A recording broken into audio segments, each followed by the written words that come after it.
All right, ladies and gentlemen, we are just about ready to be underway for the 2023-2024 Fort Lee Bridgman football season. My name is Tommy Aquilina. You are currently watching the Fort Lee Athletics stream on YouTube, and this is the season opener for the Fort Lee Bridgman.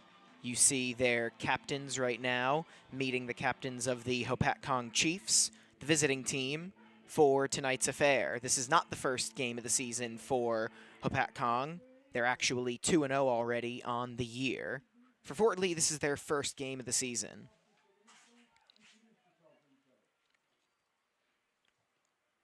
Fort Lee captains number 5, Jaden Lugo, number 8, Aiden Colon, number 15, Gabe Jimenez, and number 55, Joel Rodriguez, all seniors, all of whom had good seasons last year and are going to be some of the leaders for Charles Salame's squad this season.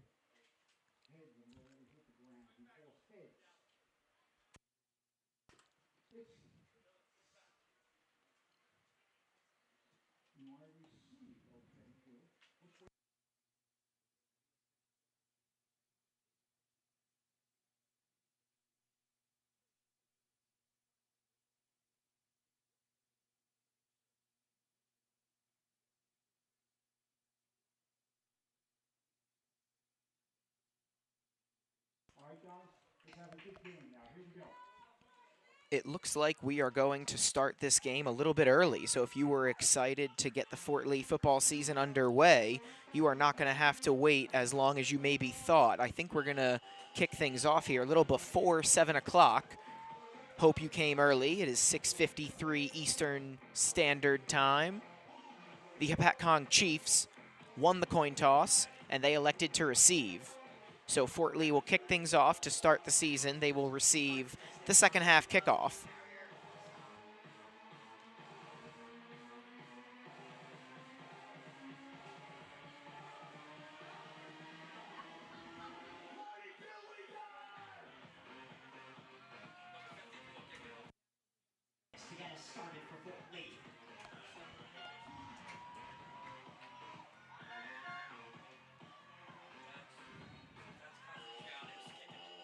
It is going to be Joel Rodriguez getting us started on the 2023-24 season. Or rather, that's Stasi Katsayanis, number 54. Again, Hopatcong to receive.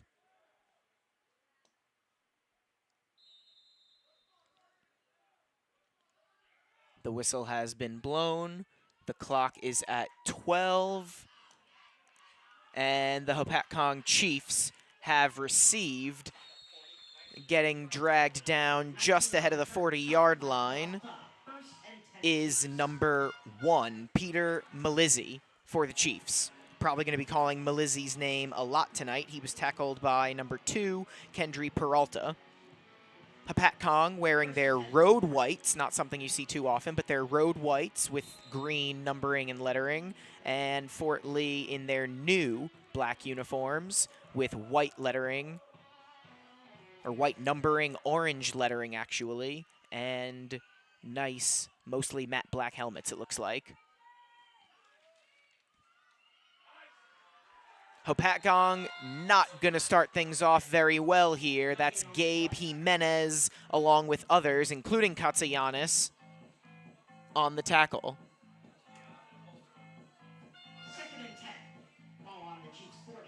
They're going to say Melizzi got to the 40 on the kickoff, and then no yards were gained on that first down play. So it's 2nd down and 10 from the 40.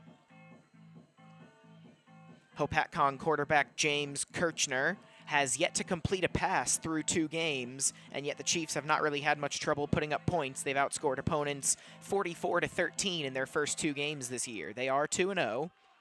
Kirchner leads a solid running attack, and he's going to hand it off here. And we have a broken tackle. One man to beat for the Hopatcong runner, and he is eventually dragged down by June Best. That was number 8, Ryan White. He is already having a solid season for the Chiefs. 20 carries, 173 yards, and a touchdown. He almost had his second touchdown of the year right there. So it'll be 1st and 10 from the 18.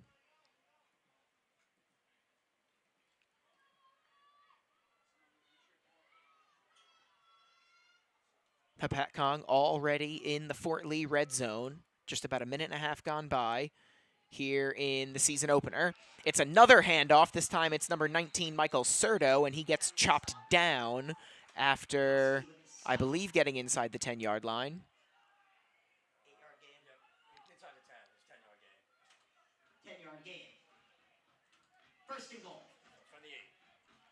Looks like it was a 10-yard gain. It'll be 1st and goal from the 8 for the Hopatcong Chiefs. They beat Elmwood Park 21-13 back on August 25th. And then a week ago, on the 1st of September, they shut out Montclair Kimberly 23-0. This is their first road game of the year. Trying to establish the early lead. It's Serto again. Serto up the gut. And he's into the end zone for a touchdown. Michael Serto with the touchdown run. That is his 4th of the season. He entered the game with 208 rushing yards. That's over 100 yards a game. Which way did you say the running clock is going to be? What's that? No. He's talking to me. And now Hopatcong going for the point after. That is good. Kick is good. No good. No good. And they will not get it. The kick is wide right. And so it's going to be a 6-0 lead for the Hopatcong Chiefs on the Michael Serto touchdown. I mentioned that it is their rushing attack that leads them, and while they don't have even a completed pass, Kirchner does have 2 rushing touchdowns. Serto now has 4, and then 1 for Ryan White and 1 for Kion Simpson. So a fast start for the Chiefs. Just more than 2 minutes gone by here in the first quarter. They lead at 6-0.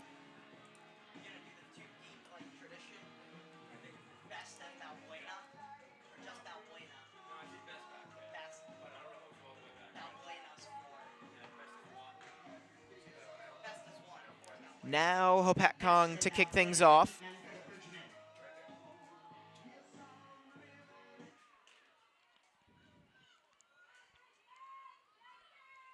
A couple Bridgman back to receive.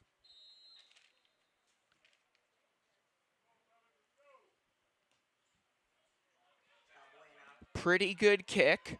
It's number 4, Jalen Balbuena, receiving it, and he gets taken down at about the 26-yard line. So we will see the Fort Lee offense for the first time tonight. Luke Senatori has taken over as the team's quarterback. Last year it was Raymond Lau. He graduated, and now the sophomore Senatori gets his chance.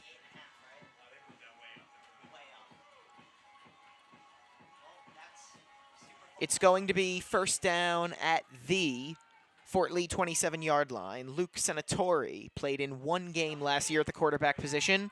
Starts things off with a handoff. I believe that's number 8, Aiden Cologne. Cologne with an 8-yard run. He was one of the leading rushers for the Bridgman last year with 639 rushing yards and 5 touchdowns.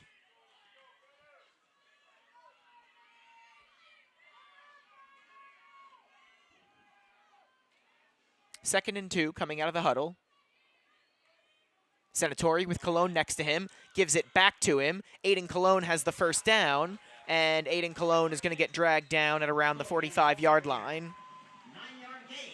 That's a Bridgman. First down. Mentioned that Cologne was one of their leading rushers last season. It was a strong running attack. It was a balanced running attack.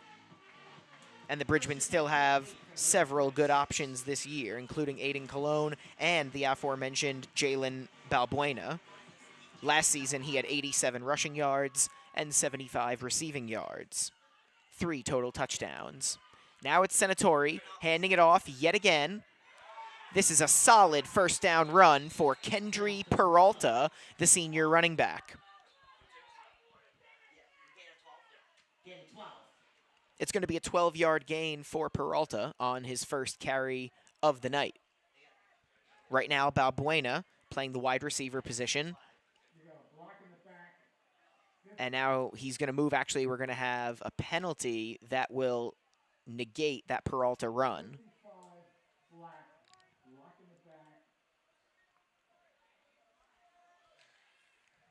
That is a block in the back penalty called against Joel Rodriguez, one of the better Fort Lee Bridgman defenders. But a costly mistake there. So it's going to be first down and 16 at their own 41-yard line. The Bridgmen thought they had gotten into Chief territory. Not so, and they will now regroup with about 8.5 to go here in the first quarter. Fort Lee going 8-1 last year, beating Hopatcong 35-8 a year ago tomorrow on September 9th of last year. That is a completed pass from Senatori to Chris Chun, number 7. 3-yard gain for Chun. He will come off. June Best will replace him, senior wide receiver, and it'll be, let's say it was a 4-yard catch. It'll be second down and 12.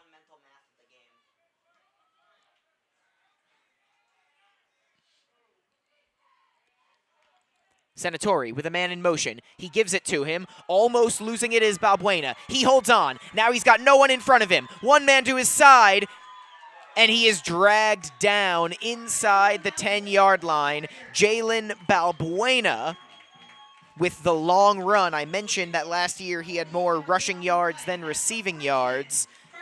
He runs for the first down, and now the Bridgmen are in the red zone.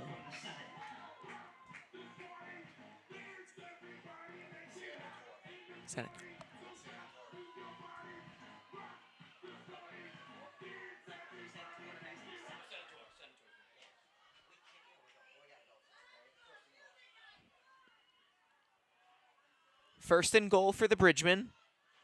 Another man in motion. They hand it off to Cologne.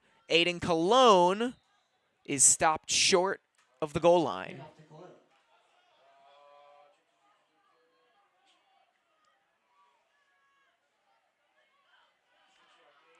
Now Best and Jaden Lugo will come off. Cologne will also come off following his third run of the game.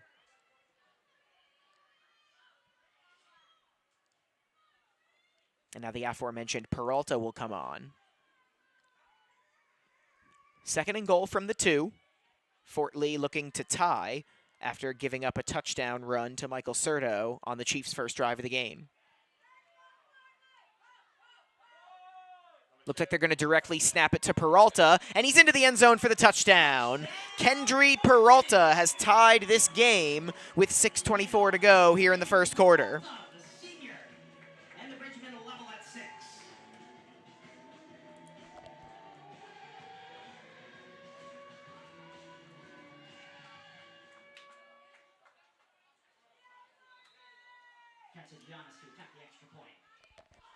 It'll be Stasi Katsayanis trying to put the Bridgmen on top, and he does. It was a low kick, but the kick was good. Last season, Katsayanis a solid 22 out of 23 in point after attempts, and he's now 1 for 1 here in 2023. Bridgmen take the lead, 7-6.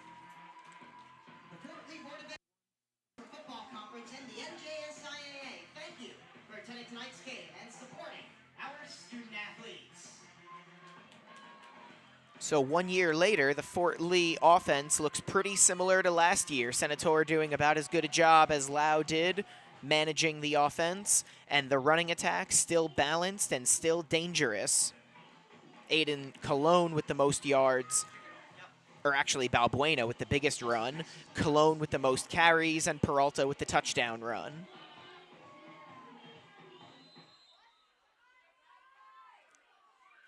So it's 7-6, Fort Lee. Katsayanis kicks it off, and this one is going to go out of bounds before it can be fielded by Peter Melizzi.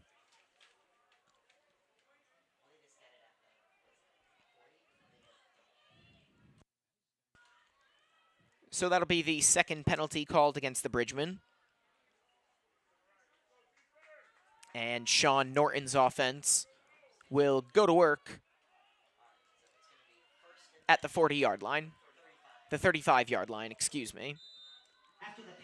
Hopatcong only won one game last year. They went 1-8 and came in last place in the Ivy Red division.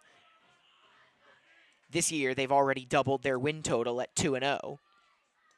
Trying to answer back.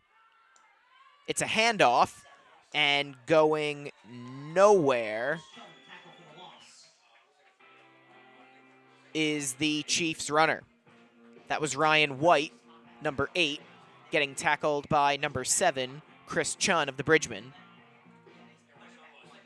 Similar to last year, a lot of seniors on this Bridgeman team. They are a veteran squad. That's one of the reasons they were able to go 8-1 last year, but also a lot of solid juniors that have stepped up, including already today, Peralta and Cologne.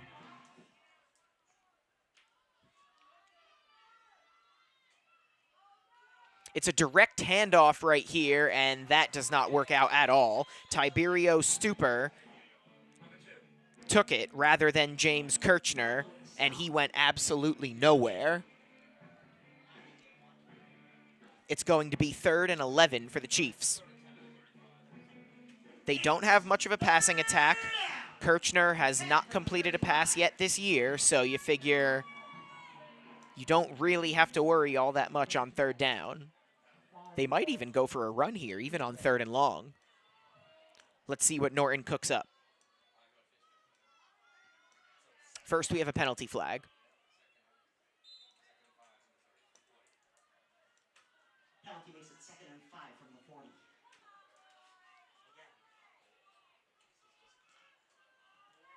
A penalty that takes away a down, so it's 2nd and 5 now. The Chiefs catch a break.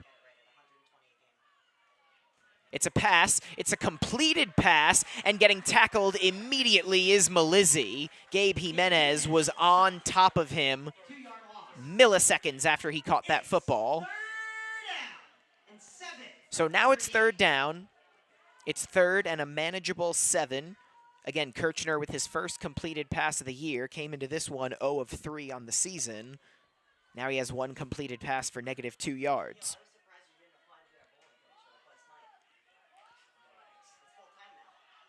3rd and 7 from the 38. Let's see if they pass it here on 3rd down. No, they don't. It's another handoff.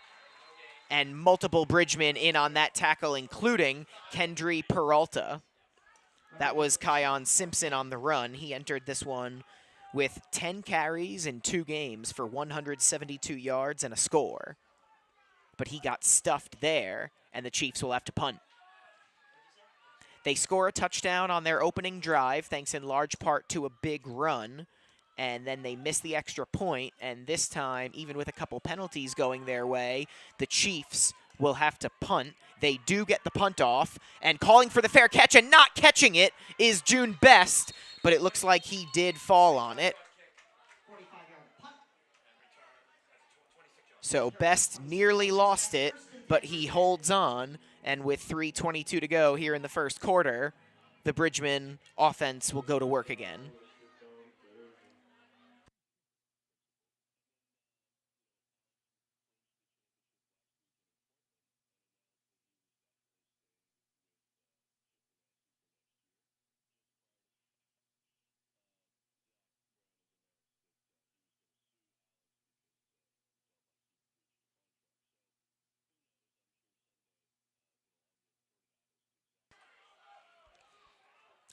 First and 10 from the 27 for the Bridgemen. Senator hands it off to Chun. Chun running to the outside, trying to get to the sideline, but avoiding going out of bounds. He stays in and gets an extra couple of yards, and he'll get dragged down at about the 37-yard line. 2nd and 1 from the 36. because he managed to stay in bounds and fight for extra yards. Chun with a gain of 9 on that run, so it's 2nd and 1.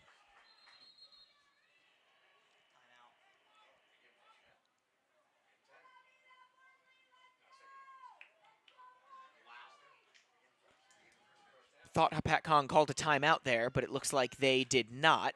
It's going to be Cologne on the run. Cologne has the first down, and then he is tackled right around the 40-yard line.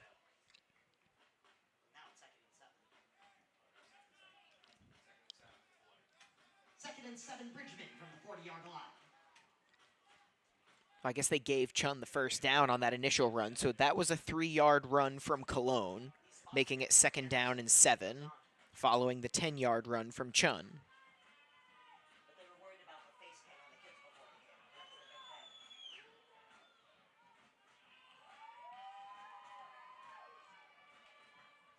Senator with a man in motion. He gives it to him. It's Balbuena. Balbuena spins and eventually is tackled by Melizzi and another Chief.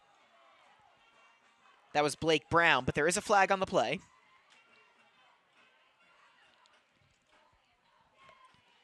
It's a hold, but against who?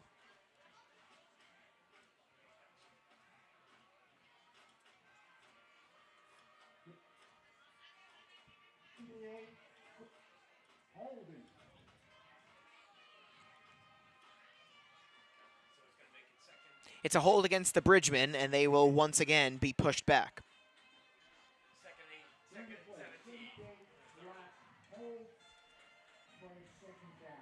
With penalties and sloppy mistakes, the Bridgemen have held themselves back more than the Chiefs have.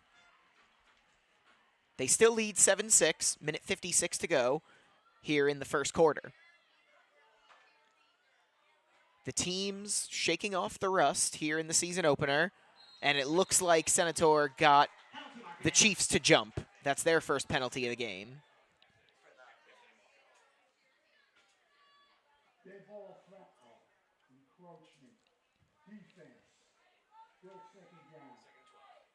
I believe they got number 2, Blake Brown, on the penalty there, but it doesn't really matter. All that matters is the free 5 yards that Fort Lee gets.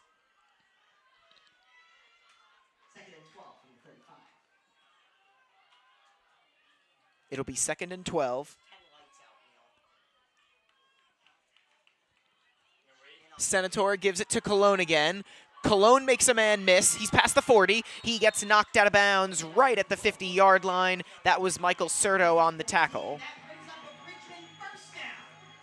Serto, like many of the Bridgman players, plays both offense and defense for the Chiefs.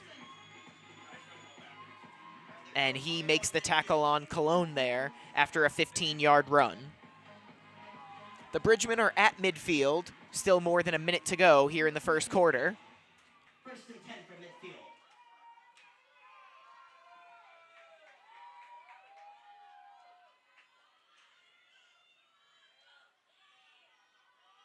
With Peralta next to him, Senator going deep, just out of the reaches of Chris Chun. He was wide open for the touchdown, and Senator couldn't hit him.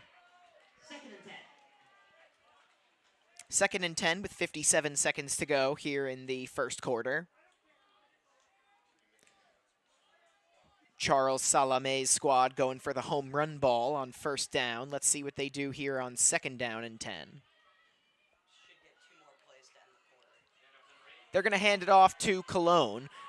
All reliable for the Bridgmen. Cologne to the outside, stiff-arming multiple Chiefs before being knocked out of bounds. He got inside the 30-yard line, and they're going to have to move those chains again. That brings up a Bridgman 1st down and 10 from the Hopatcong 30. They're going to say Cologne got to exactly the 30-yard line, so it'll be 1st and 10 from the 30 with 48 seconds to go in the first quarter. Plenty of time for Fort Lee to score a second time here in the first quarter of the 2023 season. Again, they hung 35 on Hopatcong when these two teams played each other last year. It's Peralta on the run. It's Peralta up the middle for the touchdown. There is a flag on the play. I believe this is going to go against the Bridgemen. During the play, 55 Fort Lee with a hold. And it looks like they're going to get Joel Rodriguez for a holding penalty.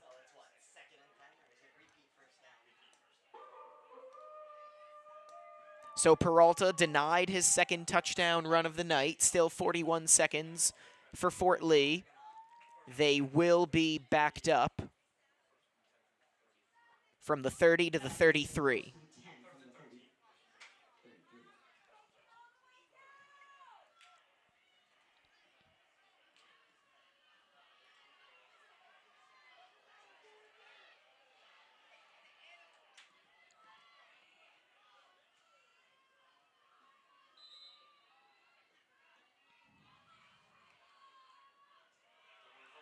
A double reverse for the Bridgemen. Here is Chun. Does Chris Chun have the touchdown? This time he does. Might not have been touched, and Chris Chun gives the Bridgemen a 13-6 lead.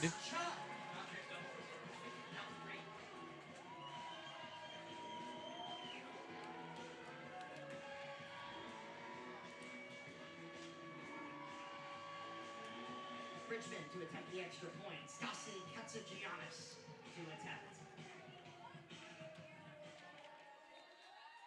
So a Kendry Peralta run made it 7-6. And after Katsagiannis' point is no good, the Chun run makes it 13-6. In the first quarter of play, score Fort Lee 13, Hopatcong 6. Fans, did you know you can watch Fort Lee? So a year may have gone by, but Charles Salome still has a solid running core. He's now gotten touchdown runs from seniors Kendry Peralta and Chris Chun, and with 31 seconds remaining here in the first quarter, the Bridgemen have a 13-6 lead. They scored on both of their first quarter possessions, and now the pressure is on Hopatcong to respond.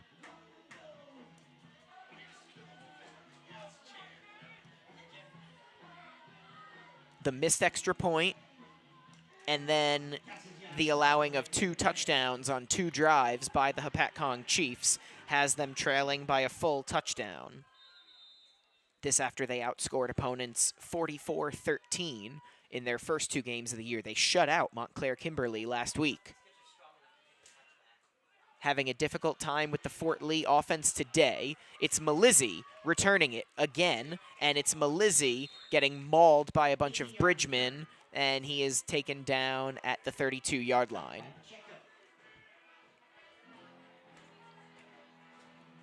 22 seconds remaining in the first quarter for James Kirchner and the Chief offense. Home wins over Elmwood Park and Montclair Kimberly for the Chiefs. They are 2-0. Fort Lee with their first game of the year tonight, and it is also their home opener. First road game of the year for a Chiefs team that went 0-6 in division last year. Chiefs might have gotten away with a false start. Either way, it's a short gain. Might not be a gain at all on that run. Lugo on the stop, no gain, 2nd and 10. Not only was there no gain, it looks like that play might be how the first quarter ends, and it will be. Touchdown runs by Kendry Peralta and Chris Chun have the Fort Lee Bridgemen up 13-6 after 12 minutes of play. I'm going to step aside very quickly, but don't go anywhere. The second quarter is just about to begin.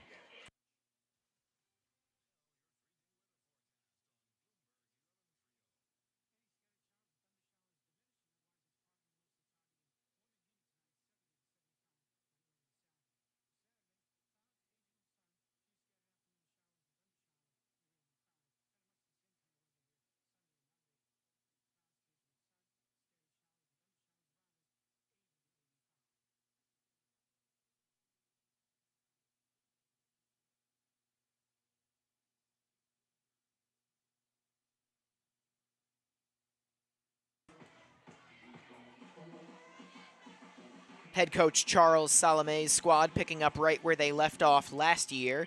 The Bridgemen went 5-1 in the Ivy White division last season, 8-1 overall. That included a 35-8 thrashing of this same Chiefs team on September 9th. Now, 1 year minus a day later, these two teams are meeting up again, and it's the first game of the year for the Bridgemen.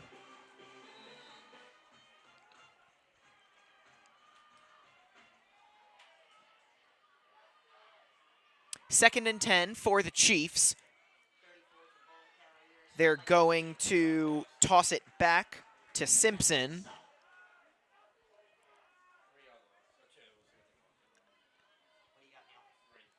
3-yard loss on the play. It's 3rd down. A loss of 3 on the run for Simpson, so it's 3rd and 13 for the Chiefs, and suddenly their offense has stalled. And at an inopportune time, too, especially deep in their own territory. If they don't score here, Fort Lee would have a chance to take full control of this game. Big 3rd down here.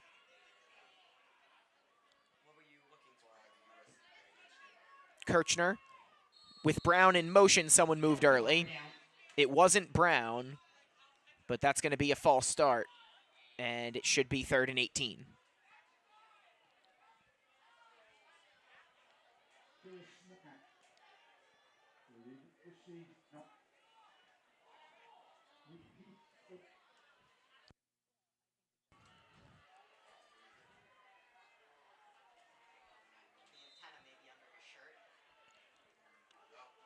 Kirchner with 1 completed pass for -2 yards so far tonight.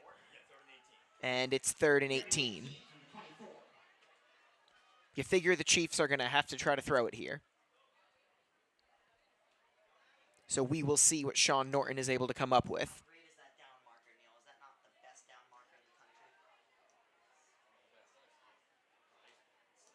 No, they're going to toss it back. And that's not going to work out very well. Several Bridgemen in on that tackle, including Ron Leposki and Balbuena. 4-yard gain. It's 4th down and 14 from the 28. A minute 27 gone by here in the second quarter. It is 4th and long for the Chiefs. They're probably going to have to punt.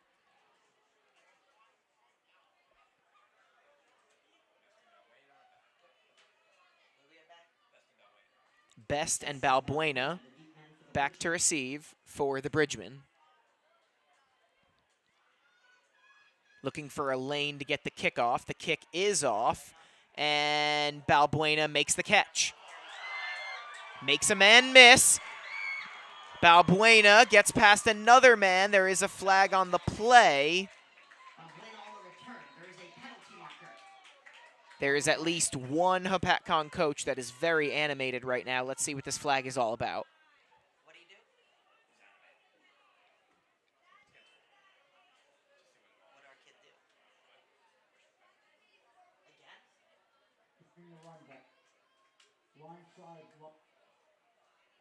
They changed that rule.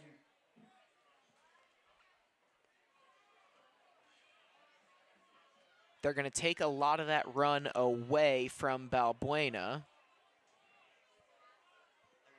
And let's see where the referees end up spotting it. It looks like they're going to spot it at around the Hopatcong 45, which would still be solid field position for the Bridgemen. No. They're going to be in their own territory. They're going to be at their own 39 with 10:17 to go in the second quarter.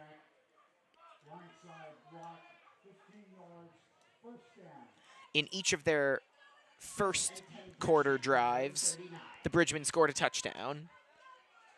Katsayanis, who only missed 1 point after all year last season, is 1 out of 2 today. So it's 13-6. And now it's 1st and 14 from the Bridgemen 39. Senator giving it to Cologne. Cologne right up the middle. He has not been touched. Stutter steps. Gets around Serto. He's past Serto. He's past everyone and into the end zone for the touchdown. Aiden Cologne says 1st and 14, no problem. It is a long 61-yard touchdown for Aiden Cologne, and the Bridgemen lead it 20-6.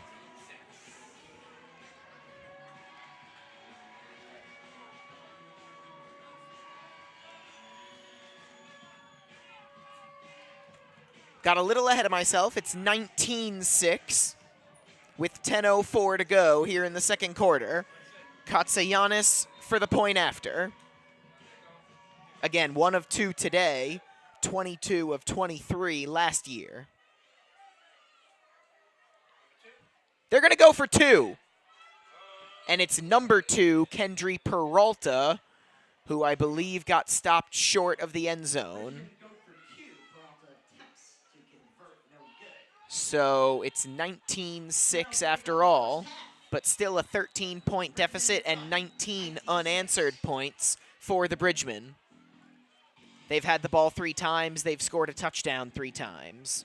Runs by Peralta, Chun, and now Cologne.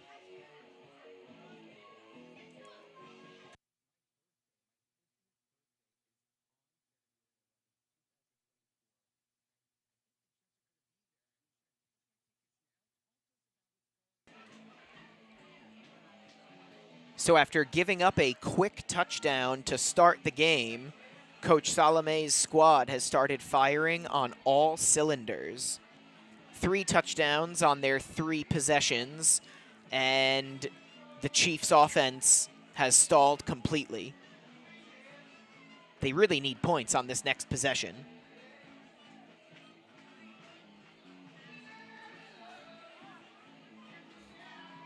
Got to be a little bit shocking for the Chiefs after only giving up 13 points the first 2 games of the year. They've already surrendered 19 here in the first half.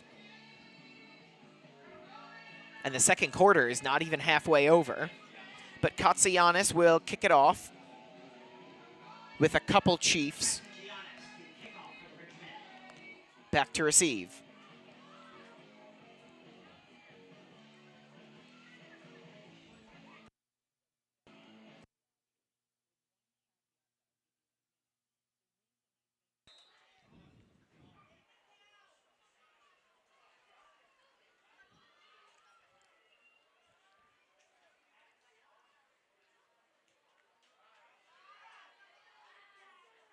Solid kick for Katsayanis. It bounces once, and Malizzi fields it, but then falls untouched.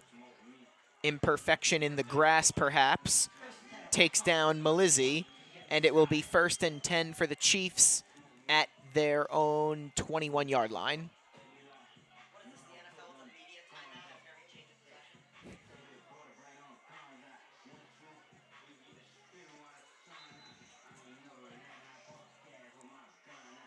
$9:59 to go here in the second quarter. James Kirchner and his offense have their work cut out for them.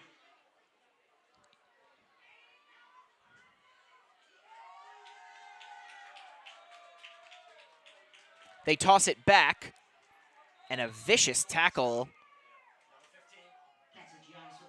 made right there by Katsayanis. Wow. Gabe Jimenez was in there as well. They might give each of them a tackle assist there. Gain of nothing, so it's 2nd and 10.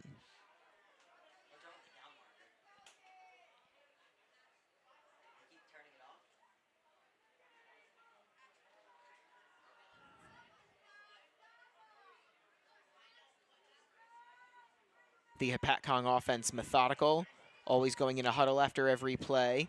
Lots of run plays like this one, and there's a fumble.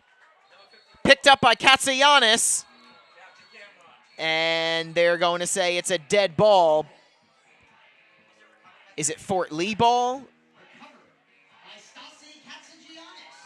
Yes, it is. And the wheels are coming off for the Hopatcong Chiefs. The fumble recovered by Katsayanis.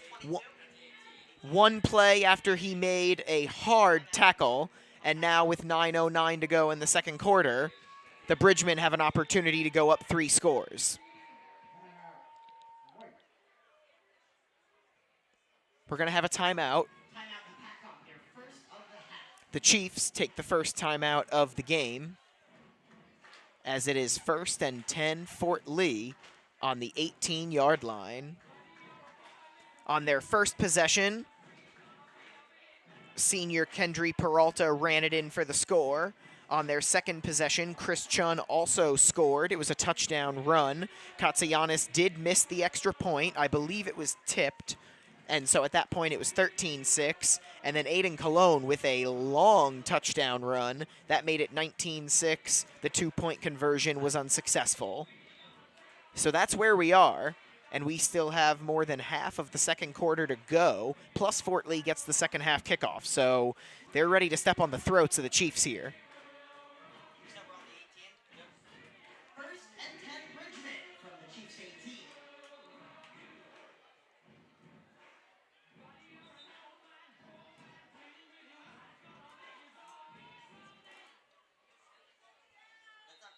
Penalty marker down. Illegal substitution. There's another penalty marker.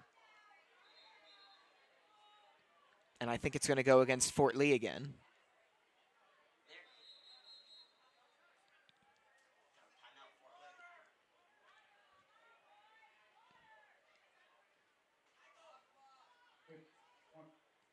Looks like perhaps the referees are shaking off the rust as much as the players are, but I believe Fort Lee has taken a timeout. So we basically have back-to-back timeouts without a play occurring in between. And Fort Lee is going to avoid the penalty by taking their first time out of the half. So each team has 2 left.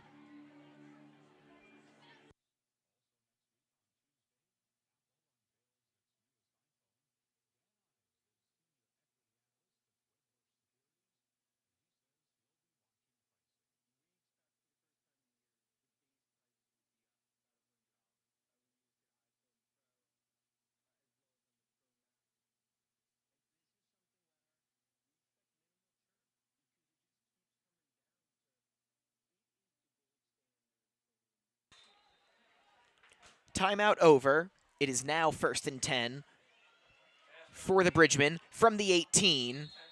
And Senator missed a pretty wide open man right there. That was June Best, and the throw was behind him. Brings up second down. And we're back to the old school manual down marker. So it'll be 2nd and 10 from the 18.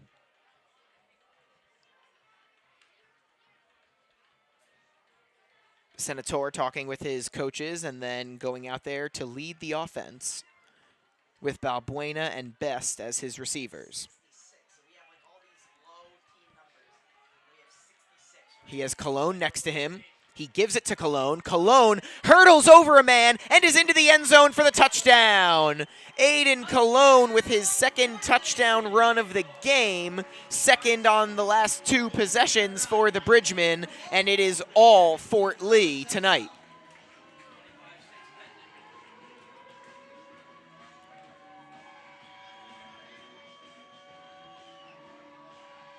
What a way to start your senior year for Aiden Colon, huh? 2 touchdowns here in the first half. It's 25-6. Does Fort Lee go for 1 for a 20-point lead, or do they try to go for 2 again for the full 3-touchdown lead?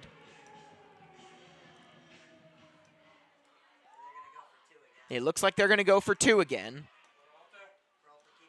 Direct snap to Peralta. He's in there. 2-point conversion is good this time, and it is 27-6, Fort Lee. 8:57 to go in the first half. Fort Lee 27, Hopatcong 6. As a junior, Aiden Colon had 5 touchdown runs. He has 2 so far tonight, and there is still almost 9 full minutes to go in the second quarter. 27 points unanswered for Fort Lee, all coming on their first 4 possessions.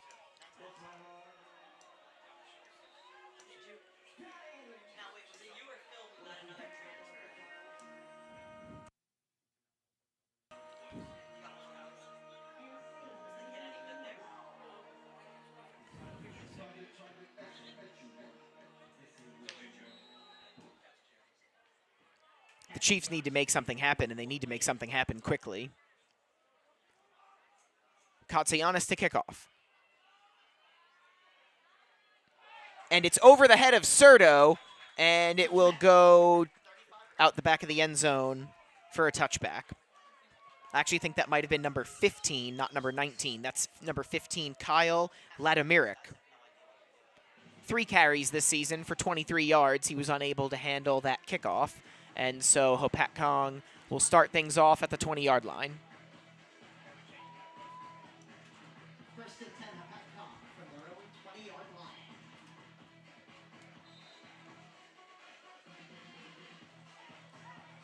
Nightfall has descended upon us here on a Friday night in Fort Lee, and it is all Bridgman here in this one under the Friday night lights.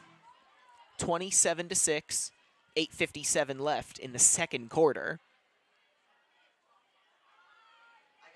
They give it to Ladimiric, and he is tackled after a very short gain. I actually don't think he got back to the line of scrimmage. It was also Tiberio Stuper handing it off to him. I wonder if Stuper is going to take over at QB for Kirchner.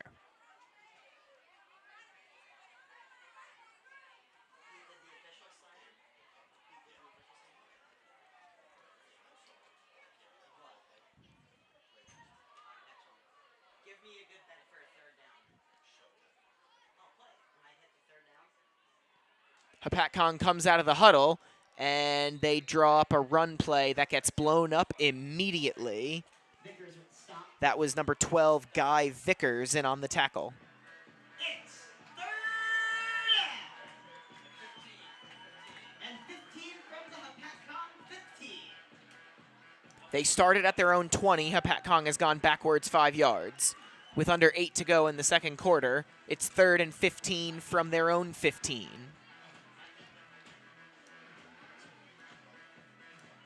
And again, a 3 and out here would give Fort Lee excellent field position. Third down.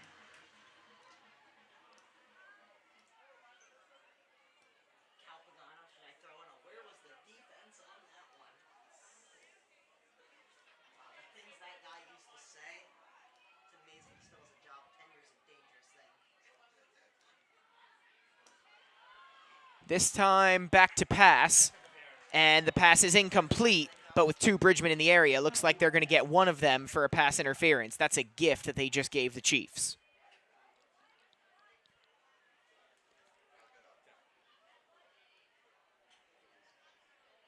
That might have been Leposki, number 10, they get for the pass interference.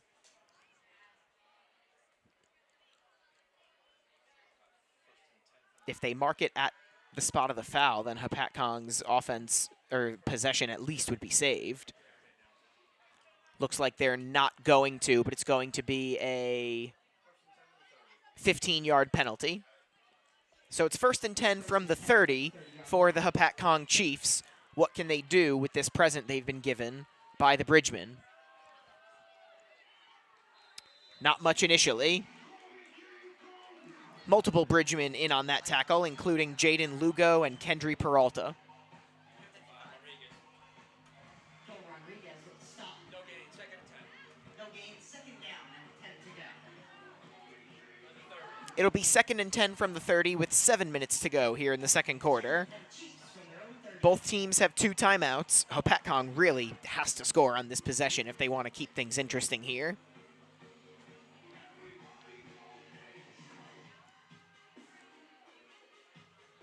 Still going into their huddle, and Stupar has in fact taken over as the quarterback for the Chiefs.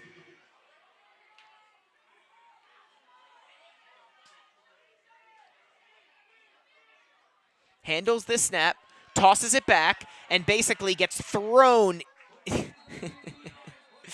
essentially the blocker through the defender into his own man. Not really anywhere for Kion Simpson to go there. There is a flag on the play.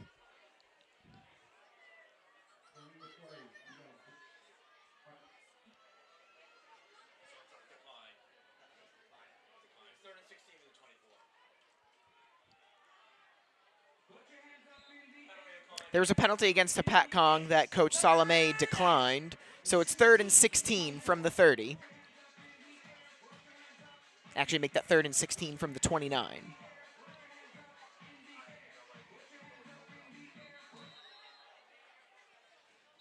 Hopatcong.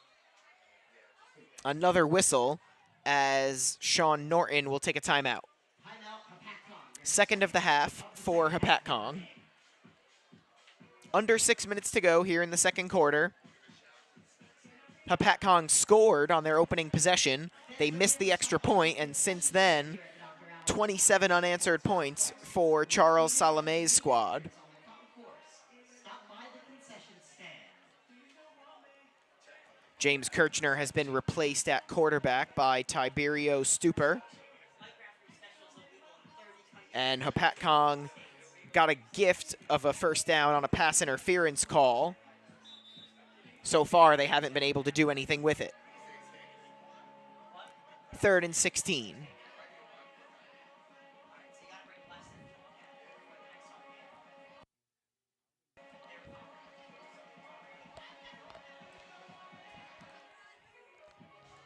It's third down.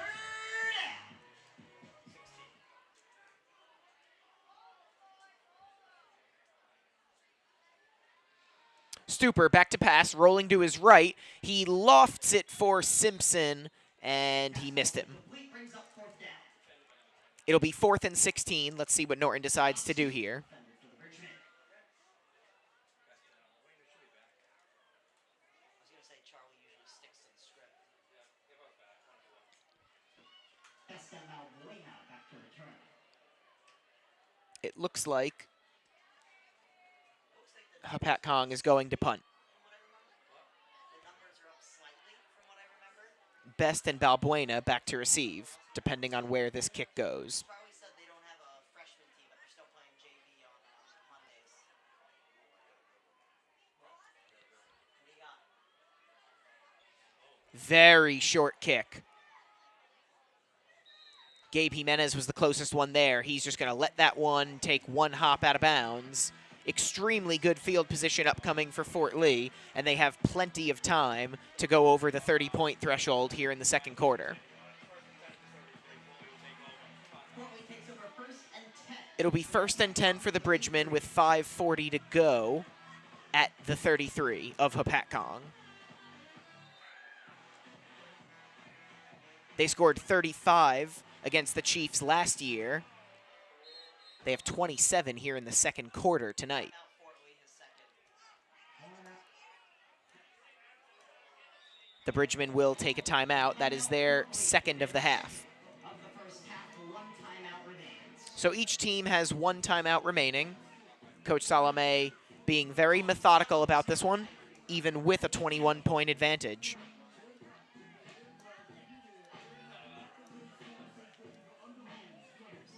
If you expected Fort Lee to play the way they did last year, then you've pretty much gotten what you expected. A balanced rushing attack that has led the offense, and when they have to throw the ball, they are able to.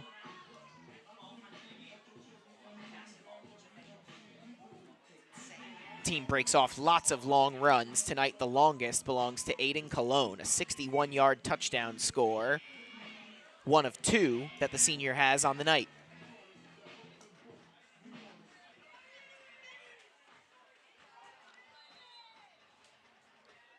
And now the Bridgeman offense is back out on the field. They fake a handoff. Senator going for the home run ball. And Chun dropped it. He had his man beat, and I believe that pass was on his hands, but Chun unable to bring it in. That was very well defended.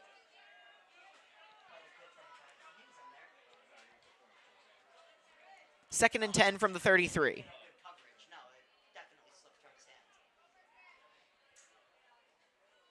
But we just pulled shot. Last year, Senator 1 of 1 for 12 yards, taking over this year as the quarterback.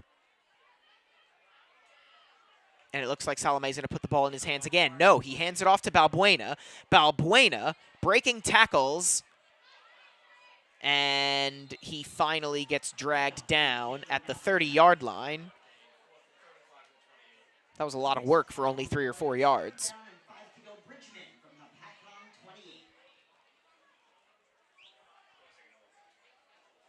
Of course they will. You're doing their job for them. It'll be 3rd and 6 from the 29-yard line, as there are now less than 5 minutes remaining here in the first half. Senator now flanked by Peralta. Fakes the pass, or fakes the handoff rather, and the pass to a wide open Jaden Lugo is not caught. That's twice now, although to be fair to Lugo, that pass was a little bit behind him. So the Fort Lee offense not quite firing on all cylinders, but they do look pretty good, especially when they put the ball in their running backs' hands. Trying to air it out a little bit here with a 21-point advantage.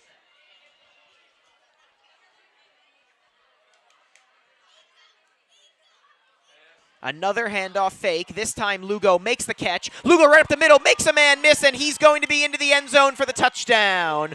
Jaden Lugo on 4th down. Simpson had a shot at him, but Lugo stopped on a dime and went the other way, and then he was gone. 33-6 Bridgman. 4:32 to go in the second quarter.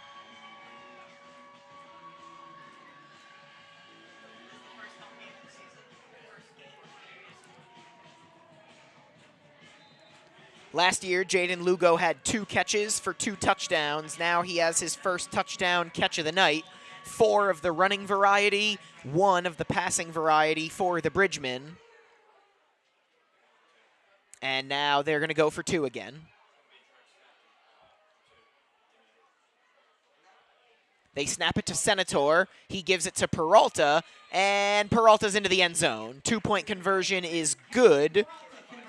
Kendry Peralta 2 for 3 on 2-point conversions, and the Bridgmen have made it 5 full touchdowns. It's 35-6.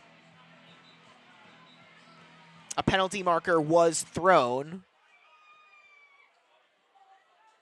There's a penalty marker down. I believe it's going to go against Fort Lee after the play. Sportsmanship's overrated.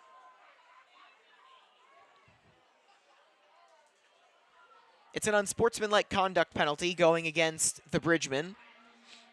They lead this one 35-6, and they've scored 5 touchdowns unanswered. Not only have they scored 35 in a row, they've only had the ball 5 times, and they've scored a touchdown every single time. Defensively, they've forced a missed extra point and caused the turnover. And now Stasi Katsayanis will kick off. With the way things are going, you figure Fort Lee might have enough time to get a stop and score again.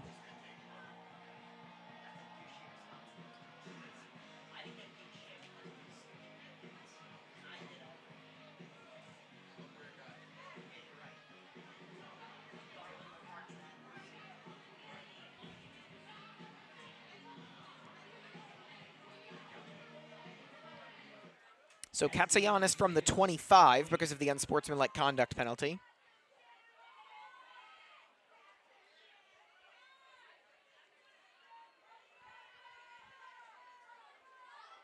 Waiting on something. Salome realigning his players. Cologne is now in position and we're ready to go. Hopatcong looking for better field position. On a hop. Ladimiric is taken down at the 46, maybe 47-yard line. 16-yard return on the kickoff. Kyle Ladimiric, one of the running backs for the Chiefs. They were enjoying a good season until tonight. And now they've had 35 points dropped on them in the first half. So now Sean Norton is going to see what his team is made out of and what kind of fight they have here. They've been punched in the mouth repeatedly tonight. And Stuper with the handoff. Simpson is immediately hit. He actually did break the initial tackle, but then was dragged down. I believe that was Chun and Dimitri von der Linden getting in on the tackle. 3-yard loss makes it second.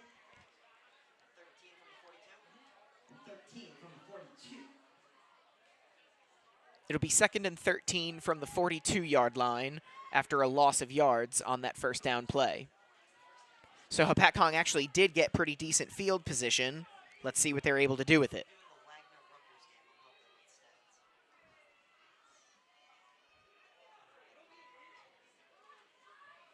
Stuper pitches it back, and getting tripped up is Ryan White.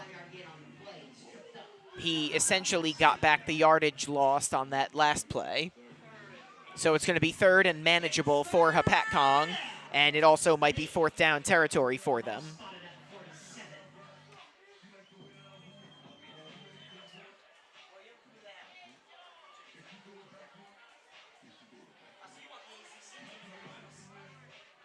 It's going to be 3rd and 8.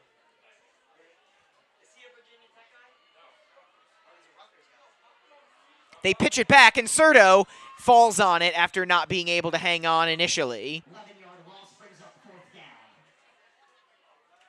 Not exactly what Sean Norton was hoping for on 3rd down and 8.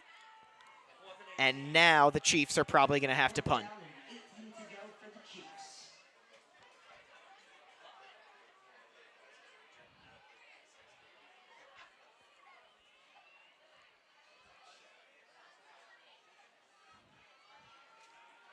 Looks like they're going to go for it on 4th and 18. Balbuena comes in. It's launched downfield. And I don't believe that ball was caught. June Best with good coverage. He actually had a better chance at making that catch than the receiver did. Stuper aired it out, but it was incomplete. So it's going to be a turnover on downs for the Chiefs. And like I said, Fort Lee now once again has time to score yet again. 2:17 to go in the first half. They're already in Hopatcong territory, and they have 1 timeout remaining.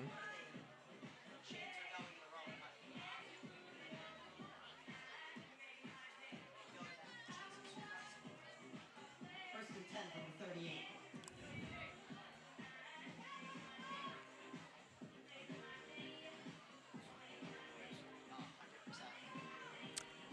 Ball on the Chiefs' 38-yard line for the black-clad Bridgeman.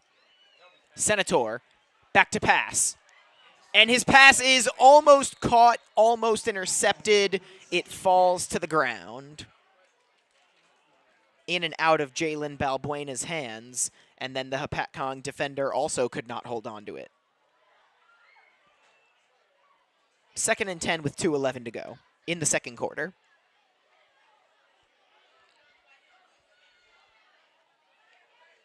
The Fort Lee Bridgemen came to play underneath the Friday night lights here for their season and home opener. Up 35-6, looking for more. Low snap, it's handled. They fake a handoff to Cologne. It's Chun with it. Chun breaks a tackle, breaks another one. Now he's out to the outside. Oh my goodness, what a stiff arm. Oh, he sheds another defender. Chris Chun is into the end zone. Is he? No, he is not, but that is one of the more impressive runs you will see. There was a penalty marker down. Chris Chun was a man on a mission on that run.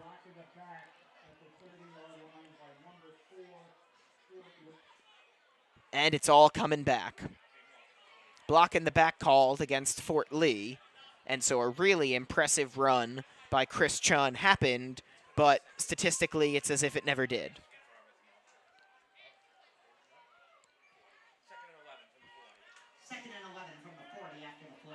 The Bridgemen will be backed up to the 40, still in Chiefs territory.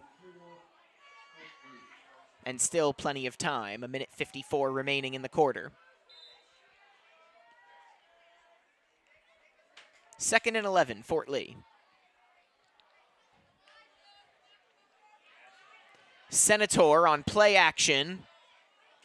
Not particularly close to his intended target. No pass interference called, so it'll be 3rd and 11.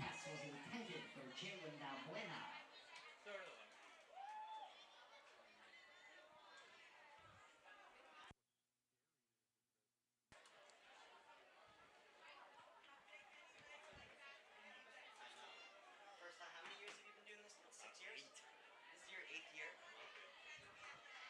That would make sense. Because you came in, what, midway through my freshman year?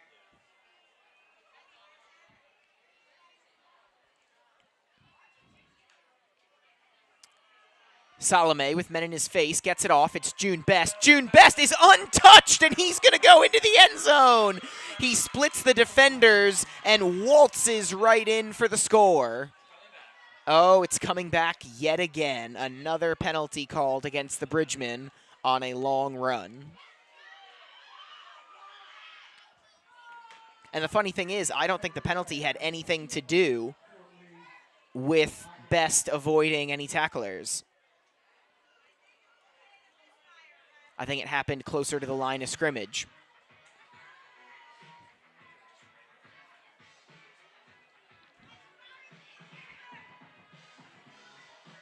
So let's see where they place the Bridgemen now. There's a minute 32 remaining in the second quarter. And they're going to put Fort Lee on the 47-yard line.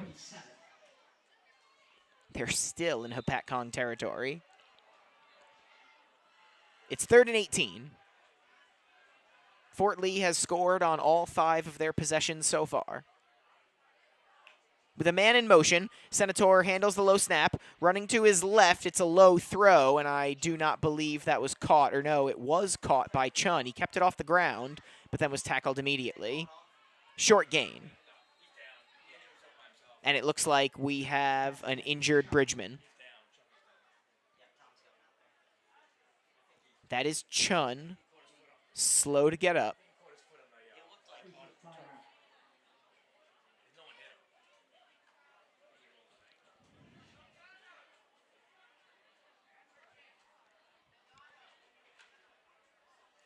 Chun made the catch essentially on the ground and then was tackled immediately.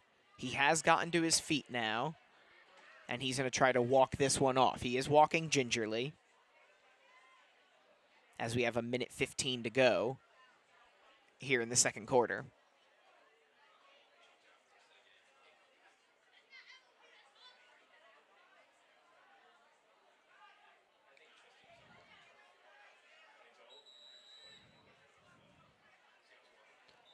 So Chun comes off. The pass was incomplete. So it's 4th and 18, and the Bridgemen will punt.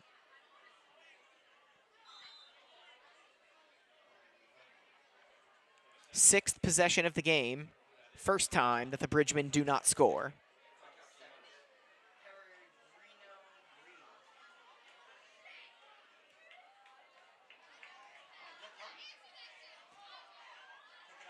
The punt will roll and be downed inside the 10-yard line. A solid punt for number 75, Josh Efremov. He is pumped up, and he should be. That was a good punt, and it's not going to result in a touchback. Good special teams work for the Bridgemen. Easy to focus on the offense tonight, but you want to be good in all 3 facets of the game, offense, defense, and special teams, especially when a lot of the same players are playing on a lot of the different units. So the Hopatcong Chiefs have 55 seconds to go more than 90 yards.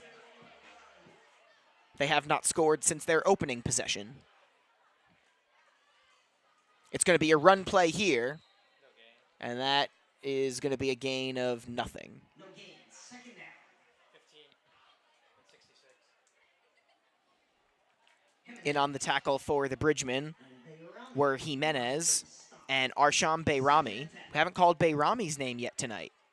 They did give him like a 1 yard middle in the half. Under 30 seconds to go in the half. I mean, they should. They're not playing for much right now. Fort Lee will receive the second half kickoff. Hopatcong going to try to run a legitimate play. They're not going to get much yardage, and that will be how the first half ends. Hopatcong was up 6-0, and at halftime it's 35-6 in favor of Fort Lee. A solid first half, but there's still 24 minutes of football left. We will go to halftime. Do not go anywhere. The second half here on the Fort Lee Athletics YouTube stream is next.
Tommy Aquilina back here with you at the Dr. Allen W. Sugarman Sports Complex in Fort Lee, New Jersey. Charles Salome's squad, the Fort Lee Bridgemen, are coming back out onto the field. Halftime is just about over. It was a really good first half of the year for the Fort Lee Bridgemen. They were all over Hopatcong, 35-6.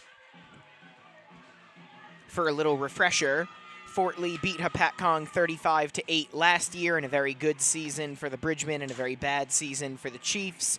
This season, Hopatcong is 2-0. Fort Lee is playing their first game of the year, and they lead this one 35-6. 2 touchdown runs for Aiden Colon, also touchdown runs for Kendry Peralta and Chris Chun, and Luke Senator with a touchdown pass to Jaden Lugo.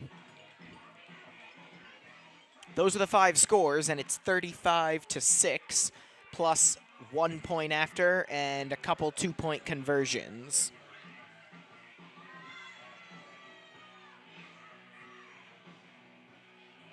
So the Fort Lee Bridgemen are back out onto the field, and momentarily, we will also have the Hopatcong Chiefs on their sideline. Stick around.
We are about ready to get underway here for the second half at the Sugarman Sports Complex.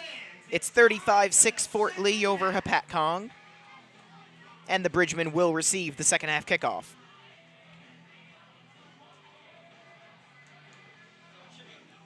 "35 unanswered points so far for the Bridgemen. And they are going to look to wrap this one up. It's taken us about an hour and a half to play 48 minutes of football, or 24 minutes of football, rather. there are 48 minutes in total that will be played, and it took us about an hour and a half to play half of them. It takes time to score points, and Fort Lee piled 35 on top of Hopatcong's heads. 35-6 as we get ready for the second half. Fort Lee will look to wrap this one up, complete a solid win, and then get ready for Cliffside Park in 6 days.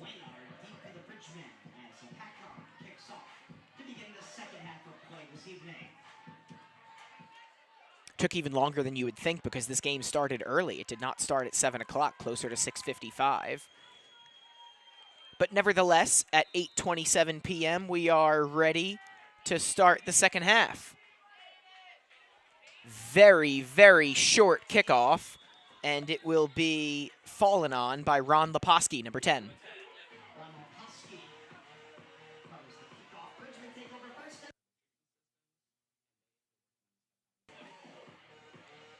So the Bridgemen take over, and they take over from the 42-yard line. Luke Senator and his offense will get back to work. They had the ball 6 times in the first half. They scored 5 touchdowns. And they were 2 of 3 on 2-point conversions.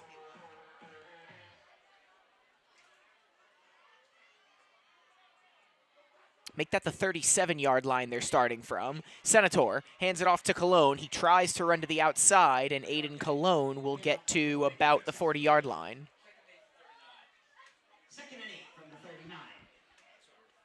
They're going to say he got to the 39, so it's going to be 2nd down and 8. Aiden Cologne with 2 touchdown runs in the first half after he had 5 last season.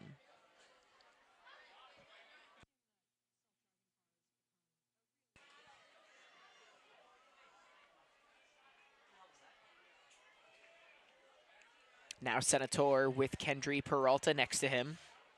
The senior also had a touchdown run of his own in the first half. With Balbuena in motion, they're going to give it to Peralta. Peralta dragging a defender. He has the first down, and he will be close to Hopatcong territory. Picks up 11 on the play. That's a Fort Lee first down.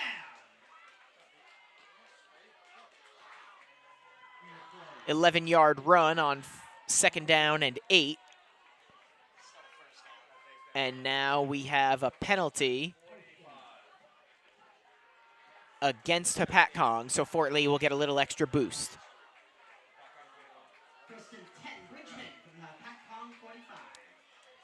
They'll be at the 45-yard line rather than the 50.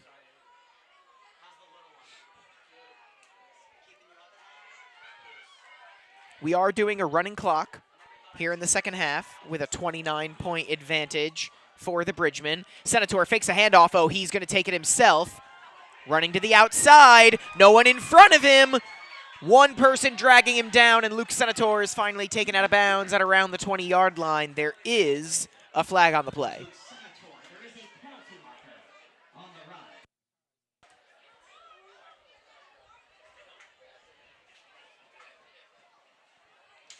This one might be coming back.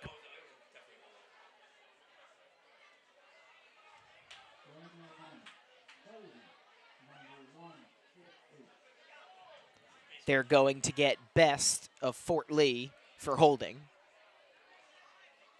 So a minute 40 gone by here in the third quarter. Fort Lee, I wouldn't say marching down the field, but they're making their way down the field. The penalty makes it 1st and 4 from the 39. So it is still 1st down for the Bridgemen. They will be at the Hopatcong 39 as opposed to being in the red zone.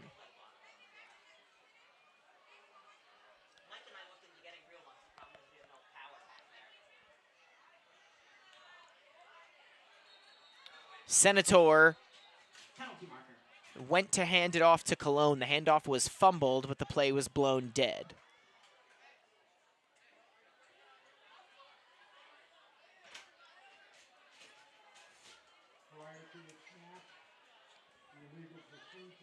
Lots of penalties tonight, and we have another one. It's an illegal substitution made by Coach Charles Salame's squad.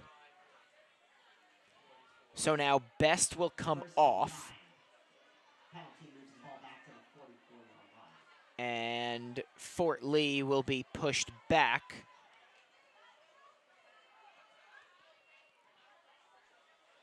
It looks like to the 44-yard line.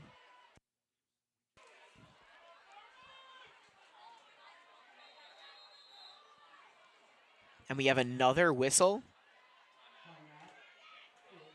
A timeout taken by Charles Salome. Fort Lee uses their first timeout of Fort the Lee second used half. 2 timeouts in the first half, and now less than 2 minutes into the second half, they have used their first timeout of the second half.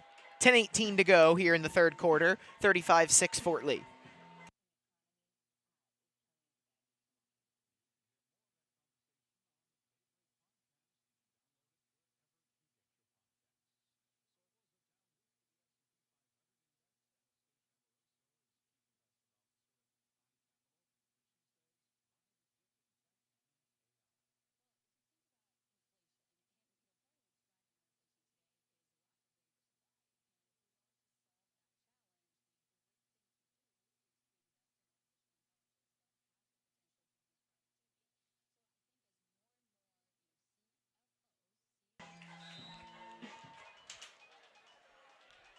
So, truthfully, I don't know how many yards Fort Lee has to go, but I know it's first down from the 44.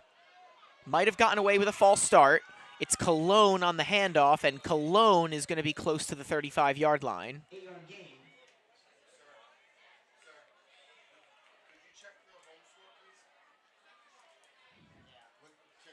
The home score, which is .96. Oh, okay. I'll get that, no problem. It's 33-6. What happened on that one?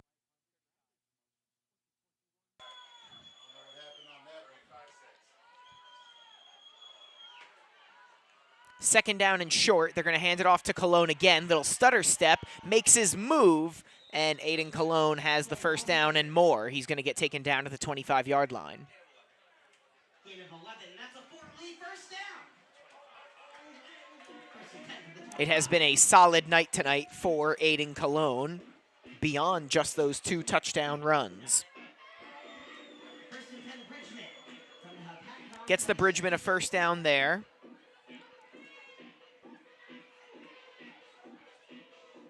Coach Salome trying to get his offense clicking, although they did look pretty good in the first half. And something went wrong there. Even with a running clock, this second half is dragging along. Lots of penalties and not much action. Penalty makes it first and 15 from the 31. Okay, so after that penalty, it'll be Fort Lee first and 15 from the Hopatcong 31. And with the Fort Lee chants, the Let's Go Fort Lee chants ringing through the night, Senator set to take the snap. He has Cologne next to him. He gives it to Cologne again. The senior running back bounces to the edge. There is another flag on the play. And let's not even worry about what happened with Cologne. Let's see what the deal is with this flag.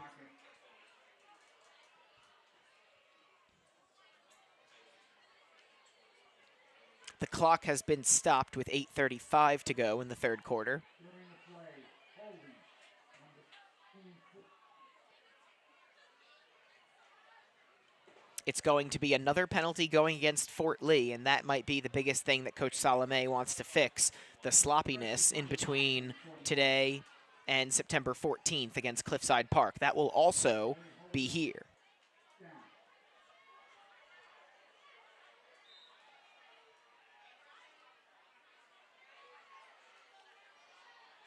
Senator got a man to jump, and we have another penalty, but this time it'll go against Hopatcong. So the offside penalty on Hopatcong will negate the penalty that was just called. 8 seconds did go off the clock, so there is 8:27 to go in the third quarter, and Fort Lee is at let's call it the 35.5-yard line. The next time they throw the phone, say laundry on the field. Another handoff to Cologne.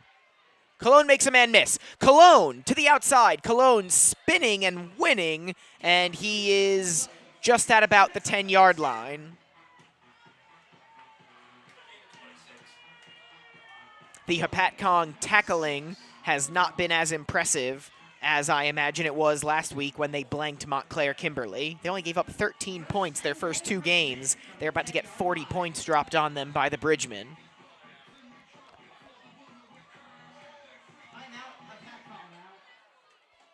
First, we have a timeout taken by the Chiefs. That is their first of the second half. 7:47 to go in the third quarter.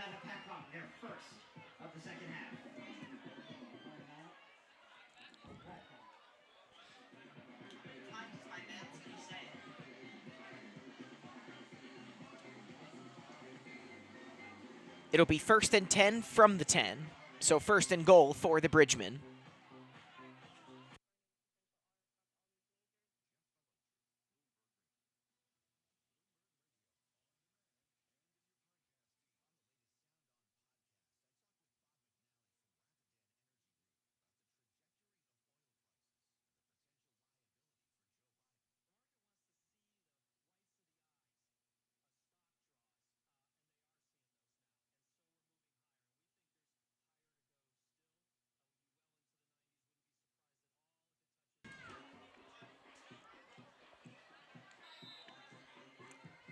Both teams have retaken the field. Fort Lee up 35-6 and looking for more early here in the third quarter.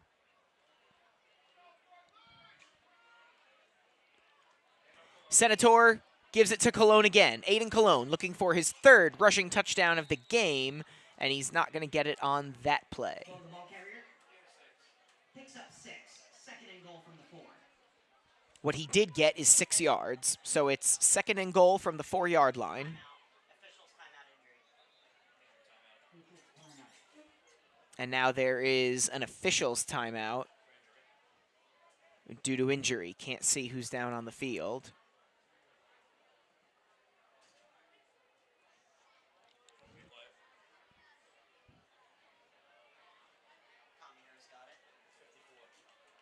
It's a member of Fort Lee, and it looks like specifically it is Katsayanis who was slow to get up there. He is making it off the field along with the assistance of Joel Rodriguez and a coach. That'll get us to 35. And now Fort Lee will retake the field. 7:28 to go in the third quarter. 2nd and goal from the 4. With Katsayanis injured, they're basically going to have to go for 2 here if they score a touchdown.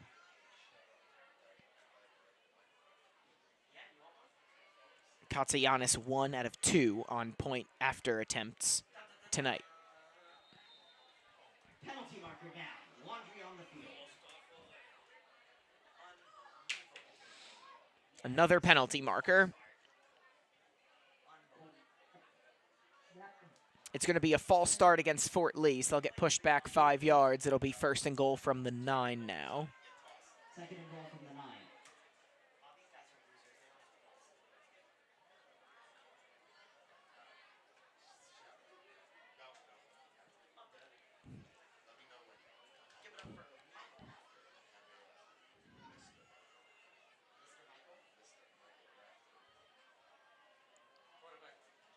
Quarterback draw, and I think Senator lost it.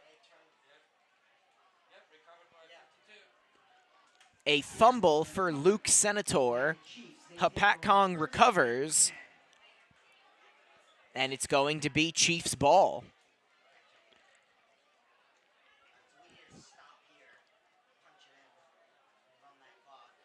So Fort Lee looking for more. They're not going to get it. They have now been held scoreless on each of their last 2 possessions, including this turnover here. But it is deep in Hopatcong territory, and the Chiefs are going to have their work cut out for them if they want to move down the field.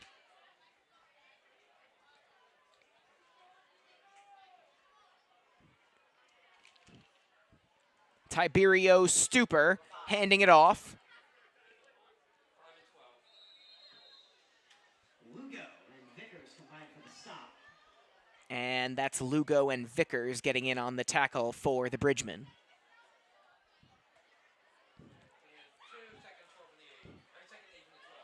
Gain of 2 makes it 2nd and 8 for the Chiefs from their own 12. With under 6.5 to go here in the third quarter, it is 2nd and 8.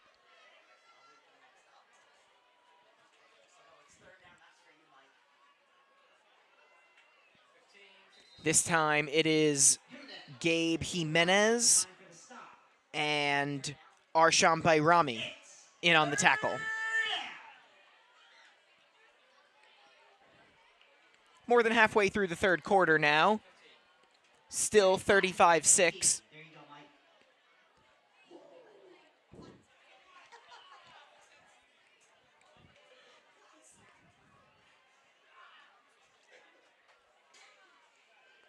Hopatcong trying to avoid a 3-and-out following the turnover they forced. Couple men in motion. Stuper hands it off, and getting absolutely crunched is the Chief runner. It will, in fact, be 4th down, Stop brings up 4th down. and I don't think you want to go for it here so deep in your own territory. Hopatcong to punt. 4th and 6. Ball spotted at 14. Bryce Good did not have to do this much punting. A lot of kickoffs the first 2 weeks, not very many punts, and today he's getting his work in. Under 5 to play here in the third quarter. And are we going to have a clock stoppage? We are. The Chiefs take a timeout. Timeout of Hopatcong, their 2nd of the 2nd half. So 2 timeouts down for the Chiefs. There are 4 minutes and 44 seconds remaining here in the third quarter. No one has scored here in the third after 41 points were put up in the first half, that is. Of course, Bridgemen return home next the running clock November 14th at 7 p.m. does make it more difficult. Rival Cliffside Park. God bless. We hope to see you right back here on Thursday, September 14th at 7 p.m.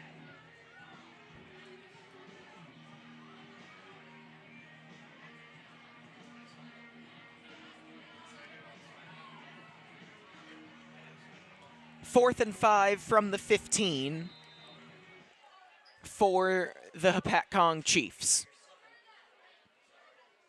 Good to punt.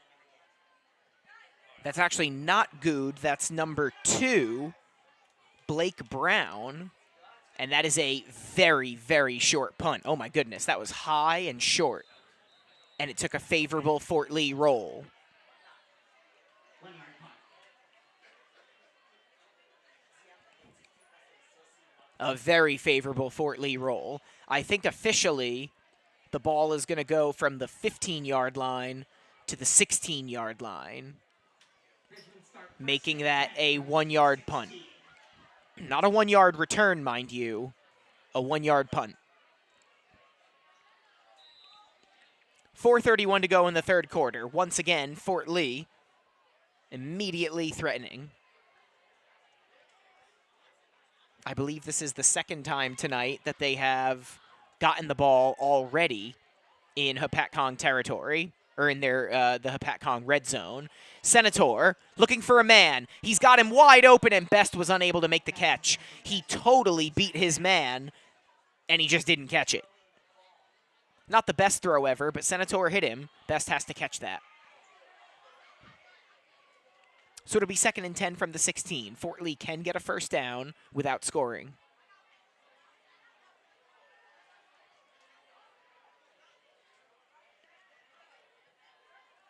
Clock does stop because of the incomplete pass, and that benefits Hopatcong.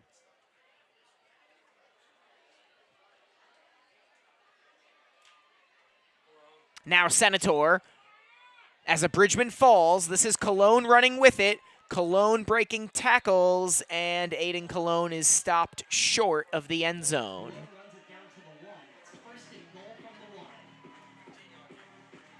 So Cologne got the first down. He was stopped at the 1-yard line. Fort Lee hurrying up. They haven't done that much tonight, but it's Cologne breaking a couple tackles and scoring. Third touchdown of the game for Aiden Cologne. What a night he is having. Punches it in. That is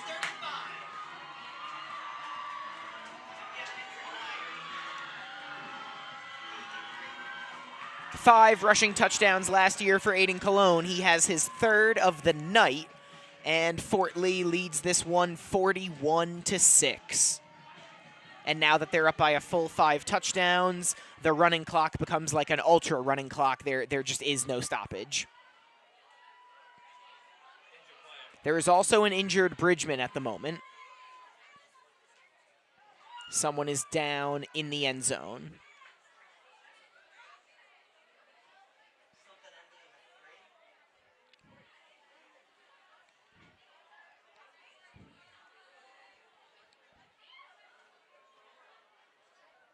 Can't see who that is right now, but he is not getting up off the ground.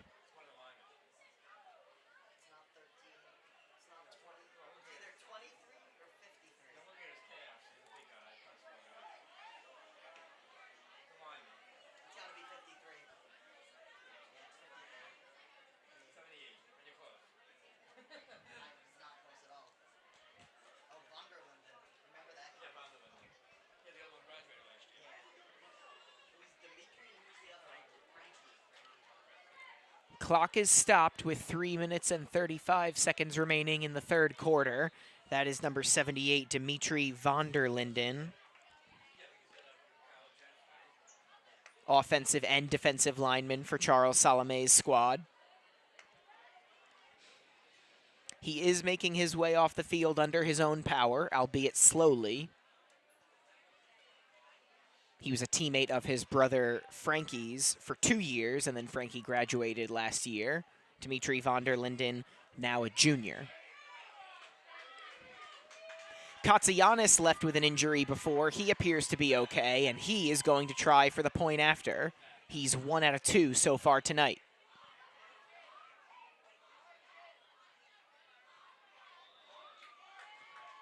Stasi Katsayanis is 2 out of 3 tonight on point afters, or points after, I should say, and it's now 42-6, Fort Lee Bridgman.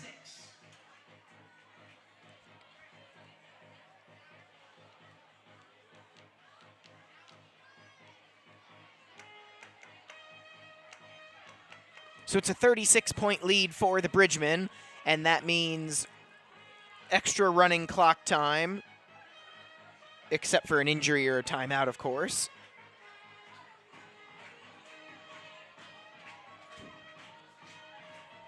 I do think it's fair to say that Fort Lee is looking good to start the season 1-0, just like they did last year with their win over Hopatcong.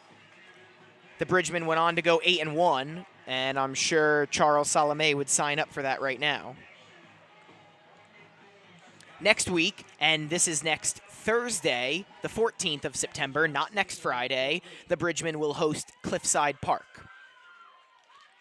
Meanwhile, Hopatcong will go back home, and on Friday they will be playing Dover. The kickoff is fielded and returned by Kyle Ladomiric, and he actually had a pretty decent return right there. Ball will be placed at the 30-yard line. Minute and a half remaining here in the third quarter.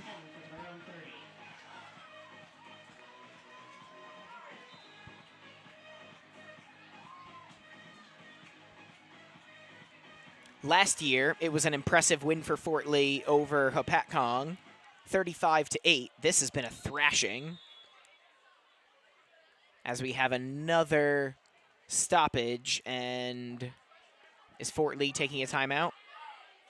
Timeout Fort Lee for the Bridgmen, their second. They are. Second half. So both teams have now used 2 timeouts here in the third quarter, and with 1 minute and 4 seconds remaining in the third, we take another break.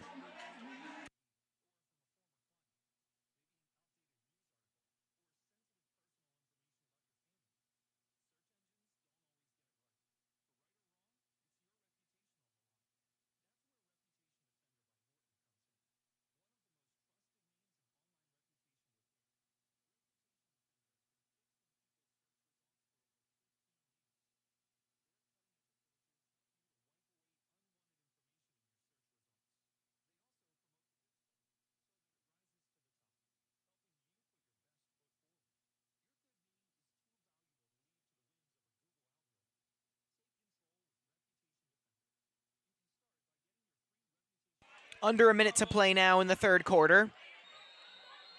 It's another run for Hopatcong. They don't really have much of a passing attack whatsoever. And they don't have the football either. Was that a fumble? It looks like it was. And in the mess of bodies, Fort Lee recovered the ball. There's also a member of Fort Lee down right now.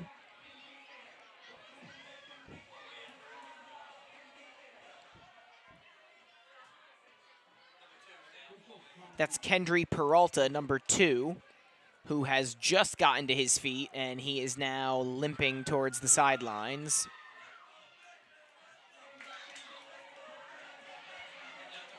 Not an official injury timeout, so that is how the third quarter will end. Fort Lee adds a touchdown, and so they lead this one 42-6. Put those 4 fingers up, folks. We are headed for the fourth quarter. I'll be back in a minute.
So because of the double running clock, we'll call it, the fourth quarter, officially speaking, has started. And with about 11 minutes to go, Hopatcong tries to kick it into high gear, and they get their offense on the field. 1st and 10 for the Chiefs from their own 30. Or rather, for the Bridgmen. I'm sorry. Hopatcong trying to get their defense onto the field. I'm all out of whack.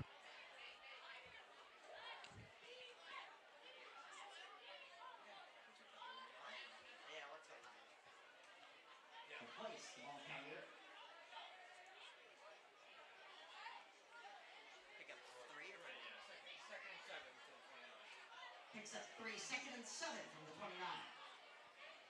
It'll be 2nd and 7 from the 29-yard line for the Bridgmen. Senator takes the high snap, has a little bit of a hard time getting it off to Cologne, but now, rather, that's not Cologne, that's number 9, Josh DeHoyas,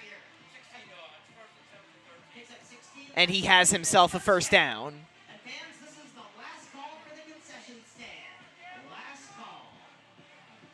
Again, not aiding Cologne. He has 3 touchdowns tonight. So you could be forgiven for thinking that that was him. That's what I'm going to tell myself, at least. That was Josh DeHoyas, number 9. And there's 9.5 minutes to go in this one. Fort Lee looking for the cherry on top of this win. It's another handoff. And it's another touchdown for Fort Lee. Ron Leposki basically got met by a defender right at the front of the end zone, and so he was in there. 48-6, Fort Lee. Ron Leposki gets into the scoring action. So a touchdown run for Leposki, 3 touchdown runs for Cologne. Jaden Lugo with a touchdown reception. Kendry Peralta with the first touchdown run, and Chris Chun with a touchdown run as well. 48-6 Fort Lee. Katsayanis for the point after. 49-6 Fort Lee. And Katsayanis is 3 out of 4 in points after. And since leaving with an injury earlier in the second half, he's 2 for 2.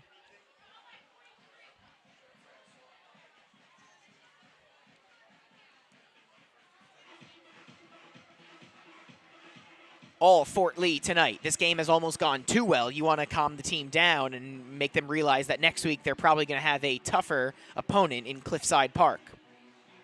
Also a short week, as again, it's going to be a Thursday night lights matchup for Fort Lee in Cliffside Park. That will also be at 7 o'clock.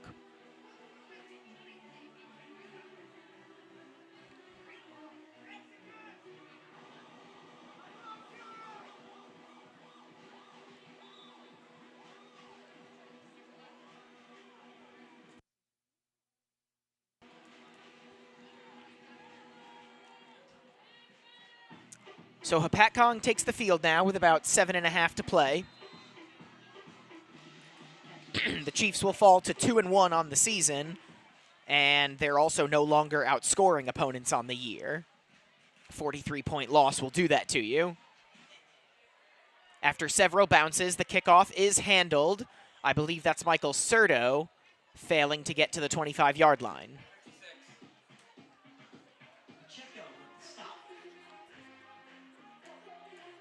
Camilo Pacheco on the tackle for the Bridgemen. Haven't called out his name tonight.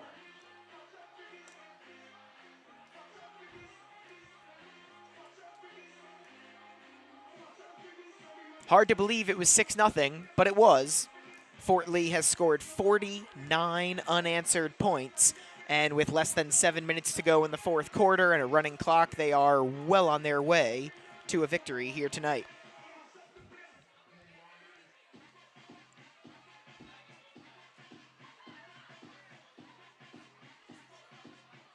Still fully going through the motions of huddling and calling plays are Hopatcong. Penalty marker down. And they still messed it up somehow as we have a penalty marker down.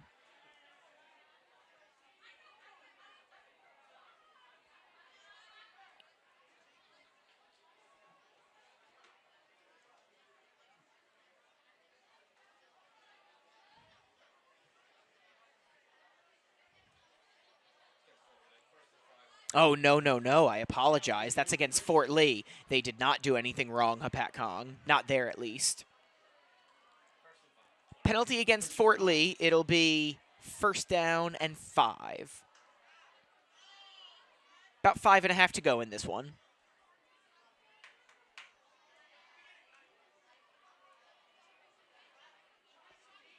They pitch it back. I believe that is Simpson. 7-yard gain. It's the Chiefs' first down. And number 34, Keon Simpson, picks up 7 on 1st and 5. So it is a 1st down for Hopatcong. Chiefs go 1st and 10 from their own 37. It would be something at this point if Hopatcong scored. They book start and bookend the game with scores. Let's see if they can make that happen. A handoff. And trucking a defender is Ryan White. That was a really impressive run for the senior.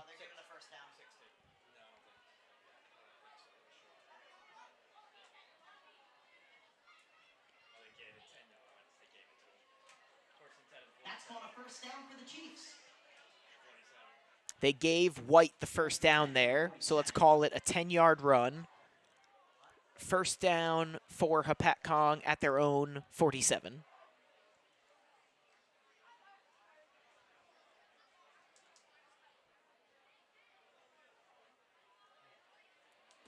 Stuper hands it off again. And making the tackle that time was number 23, Ian Park, senior linebacker for the Bridgemen. Park with the stop.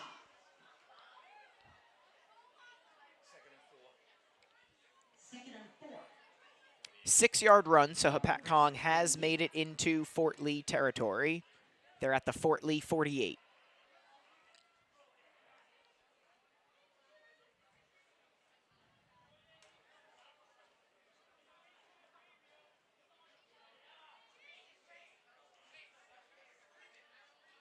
This time Stuper back to pass, gets the pass off. Is that caught? In double coverage, it is in fact hauled in.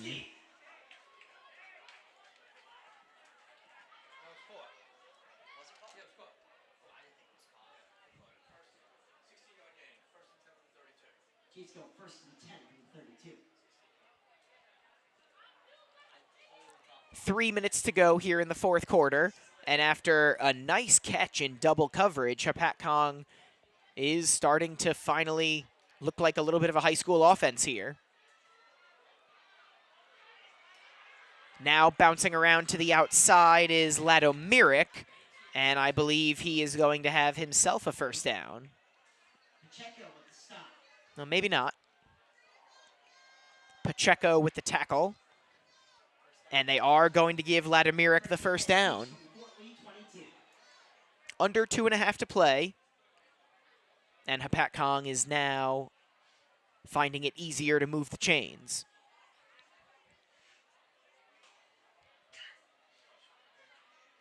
They pitch it back to Serto. He drops it, catches it on the bounce, and then is taken down by 2 Bridgemen. That was Donovan Doss-Young And Pacheco provided the tackle. 6-yard loss. and Jonathan Granados in on the tackle. Numbers 6 and 52.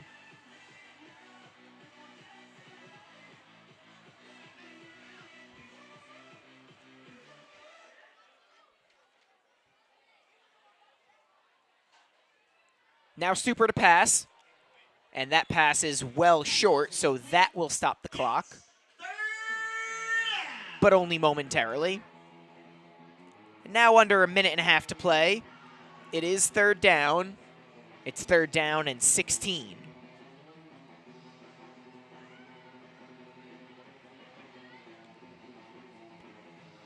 Hopatcong will probably run one play, and if they don't get the first down, they'll probably have enough time for a second play if they decide to take it, and then that should wrap this one up. Fort Lee with a dominant win in their season opening game. Stuper back to pass again. His rainbow pass is hauled in by Simpson. Headed by Donovan Doss-Young. Less than a minute to go, and now Sean Norton will take his third and final timeout. Hopatcong wants to get on the board one more time. They want to end this game the same way they started it, with a score, going up against a whole bunch of Fort Lee points.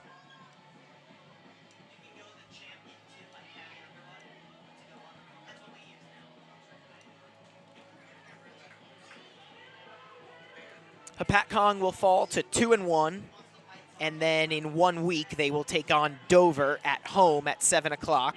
Fort Lee will take on Cliffside Park. Remember, that is a Thursday night game, September 14th, not next Friday, but it will be at 7 o'clock. And it will be here at the Sugarman Sports Complex. Now we're underway again. Hopatcong has time for one more play. Stuper to the end zone. Ball falls untouched. That should be a turnover on downs, and that should be it for this one. Fort Lee with an utterly dominant performance, and they are going to beat Hopatcong 49-6. Want to give a special shout out to Dimitri Nanas for everything he does for this stream, as well as Fort Lee Head Athletic Director Michael Raftery. Thank you so much for all you guys do, making this show work.